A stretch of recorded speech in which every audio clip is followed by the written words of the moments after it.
ناظرین کرام، السلام علیکم ورحمۃ اللہ وبرکاتہ۔ آج کی اس ویڈیو میں پیش ہے قرآنی تعلیمات۔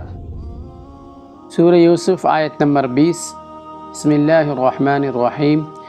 وَشَرَوْهُ بِثَمَنٍ بَخْسٍ دَرَاهِمَ مَعْدُودَةٍ وَكَانُوا فِيهِ مِنَ الزَّاهِدِينَ۔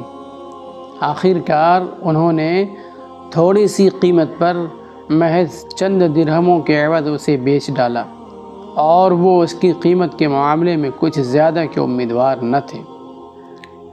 اس آیت کی روشنی میں چند باتیں پیش خدمت ہے۔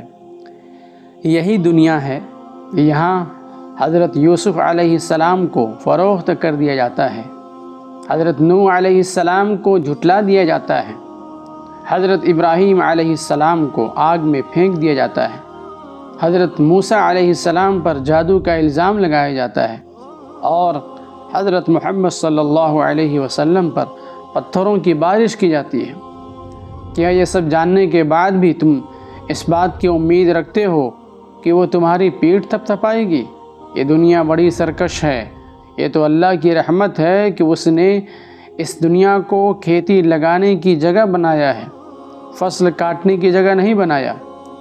دنیا والوں کو اپنا کام کرنے دو، تم اس میں وہی فصل لگاؤ جس کو کاٹتے ہوئے کل تمہیں خوشی محسوس ہو، ورنہ دنیا والوں کے نزدیک تو پاک دامن لڑکی پیچیدہ قرار پاتی ہے، دین کا پابند نوجوان شدت پسند قرار پاتا ہے، صدقہ خیرات کرنے والا مال کی بربادی کا ملزم ٹھہرتا ہے، پابندی سے مسجد جانے والے کو طعنہ دیا جاتا ہے کہ اس کے پاس کوئی اور ٹھکانہ نہیں، پڑھنے کا شوقین پرانی روش کا حامل قرار پاتا ہے، حالانکہ ہم اقرا والی امت ہیں۔